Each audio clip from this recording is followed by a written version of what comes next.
بسم اللہ الرحمن الرحیم۔ السلام علیکم ورحمۃ اللہ وبرکاتہ۔ میں ہوں عاقب قادری اور آپ دیکھ رہے ہیں یوٹیوب چینل قرآن کی دنیا۔ دوستو، آج میں جو ٹاپک آپ کی بارگاہ میں لے کر حاضر ہوا ہوں وہ ٹاپک نہایت ہی شاندار ٹاپک ہے۔ آج کا ہمارا ٹاپک ہے ایک قیمتی گائے جس کو اس کی کھال میں سونا بھر کر خریدا گیا۔ یہ کیسی گائے تھی، یہ سب کچھ جاننے کے لیے اس ویڈیو کو آخر تک ضرور دیکھیے گا۔ تو آئیے شروع کرتے ہیں اس واقعہ کو، لیکن اس سے پہلے آپ سے ایک چھوٹی سی ریکویسٹ ہے کہ میرے چینل کو سبسکرائب کر لیجئے اور ساتھ میں بیل کے آئیکن کو پریس کر دیجئے تاکہ میری ہر آنے والی نئی ویڈیو کی اپڈیٹس آپ کو فوراً مل سکیں۔ تو آئیے شروع کرتے ہیں۔ اس کا واقعہ کچھ اس طرح سے ہے کہ بنی اسرائیل کے دور میں ایک نہایت ہی صالح اور نیک بزرگ رہا کرتے تھے، اور ان کے پاس ایک گائے کی بچھیا یعنی گائے کا ایک چھوٹا سا بچہ تھا۔ جب ان کی موت کا وقت قریب آیا تو وہ روزانہ اپنی گائے کو ایک جنگل میں چرانے کے لیے لے جایا کرتے تھے۔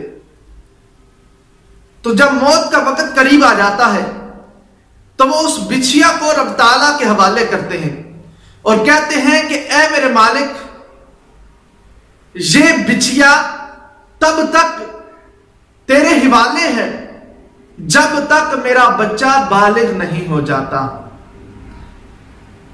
تو اس کے بعد ان بزرگوں کی وفات ہو جاتی ہے اور ادھر بچہ بھی جوان ہو جاتا ہے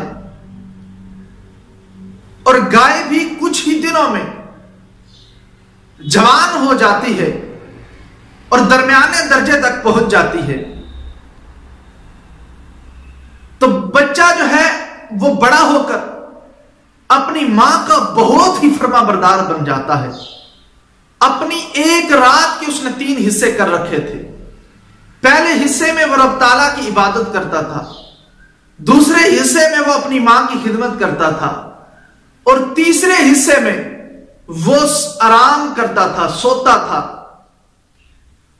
اور اسی طرح اس نے اپنے مال کے بھی 3 حصے کر رکھے تھے۔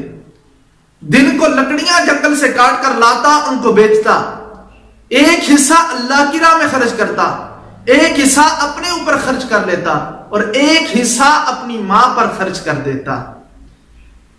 بہت ہی فرما بردار بچہ تھا۔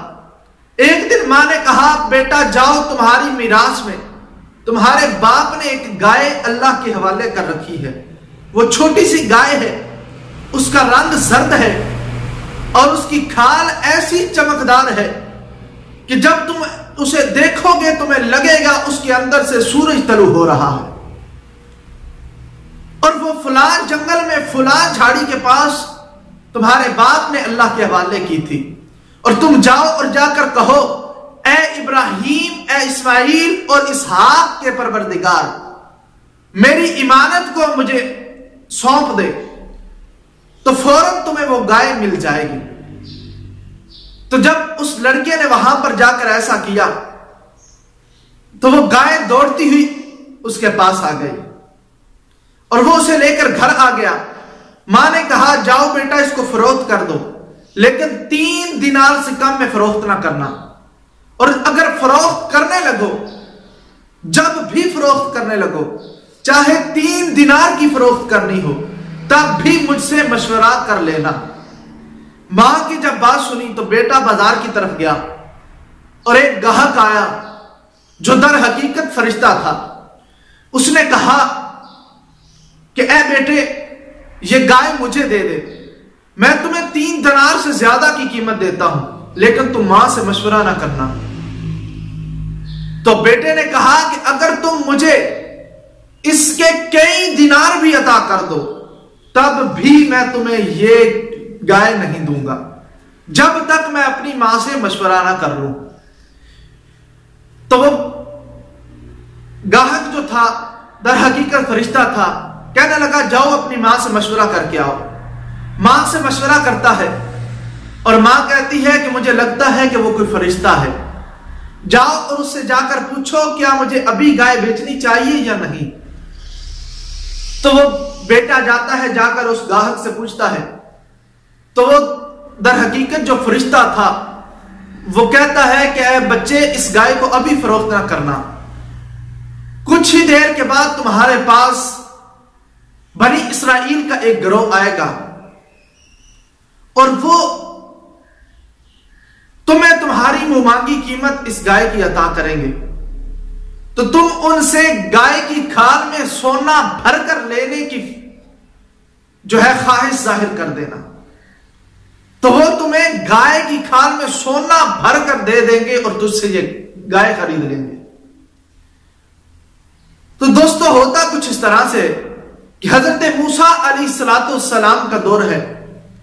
حضرت موسیٰ علیہ السلام کا ایک امتی ہے جس کا نام عامیل ہے، اس کو اس کے بھتیجے جو ہیں وہ قتل کر دیتے ہیں اور اس کی لاش کو ویرانے میں پھینک دیتے ہیں۔ اس کے قاتل کا پتہ نہیں چلتا۔ اب اس کے قاتل کو پتہ کرنے کے لیے وہ لوگ حضرت موسیٰ علیہ السلام کے پاس آتے ہیں۔ آپ فرماتے ہیں کہ ایک گائے لے لو، اسے ذبح کر دو، اس کی زبان یا اس کی پونچھ کی ہڈی کو اس پر مارو تو یہ زندہ ہو جائے گی اور یہ خود اپنے قاتل کا پتہ بتا دے گی۔ اب ان بنی اسرائیل والوں نے کیا کیا؟ انہوں نے کہا کہ وہ گائے کس رنگ کی ہو، کیسی دکھتی ہو، کیسی وہ گائے ہو، سوالات کرنے شروع کر دیے۔ جس طرح سوال کرتے گئے پھنستے گئے، آخر میں جب ان کو یقین ہو گیا کہ اب ہمیں ایسی ہی گائے تلاش کرنی ہے جو زرد کلر کی ہو، جوان ہو، گابن نہ ہو، یہ سب کچھ جو ہے اس میں شرائط پائی جائے، تو اب وہ گائے کی تلاش میں نکل گئے۔ گائے کی تلاش میں نکلتے ہیں، اس بچے کے پاس پہنچ جاتے ہیں۔ بچہ ان سے گائے کی کھال میں سونا بھر کر لینے کا جو ہے وہ سوال کرتا ہے۔ اب وہ اس کو گائے کی کھال میں سونا بھر کر دیتے ہیں اور وہ گائے خرید لیتے ہیں۔ دوستو یہ دنیا کی سب سے مہنگی بکنے والی گائے ہے۔ اس جتنا ریٹ کسی گائے کا نہیں تھا کہ جس کو گائے کی کھال میں سونا بھر کر خریدا گیا ہو۔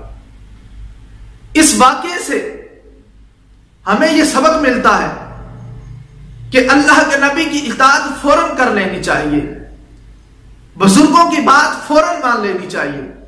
اب وہ گائے کو لے کر آ جاتے ہیں، اس کو ذبح کرتے ہیں، اس کا گوشت بناتے ہیں، اس کی پونچھ کا گوشت اس کو لگاتے ہیں، اس میت کو مارتے ہیں۔ وہ زندہ ہو کر اپنے قاتل کا پتہ بتاتی ہے کہ میرے قاتل جو ہے وہ میرے دونوں بھتیجے ہیں جنہوں نے مجھے مال کی ہوس میں قتل کر دیا ہے، اور اس کے بعد وہ پھر مر جاتی ہے۔ تو دوستو اس واقعے سے ہمیں سبق حاصل کرنا چاہیے کہ جب کوئی حکم دے تو اس کو فوراً مان لے، سوال نہ کریں کہ یہ کیسا ہو، کیسا نہیں ہوگا، یہ کیسا، یہ اس طرح کے سوال نہیں کرنے چاہیے۔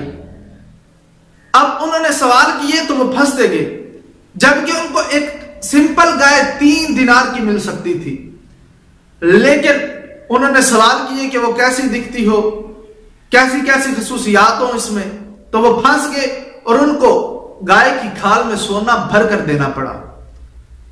اور دوسرا سبق ہمیں یہ ملتا ہے کہ اس بچے نے ماں کی فرما برداری کی تو اللہ تبارک و تعالیٰ نے اسے یہ صلہ عطا فرمایا کہ 3 دینار نہیں بلکہ گائے کی کھال میں سونا بھر کر عطا فرمایا اور اس کو مالا مال کر دیا۔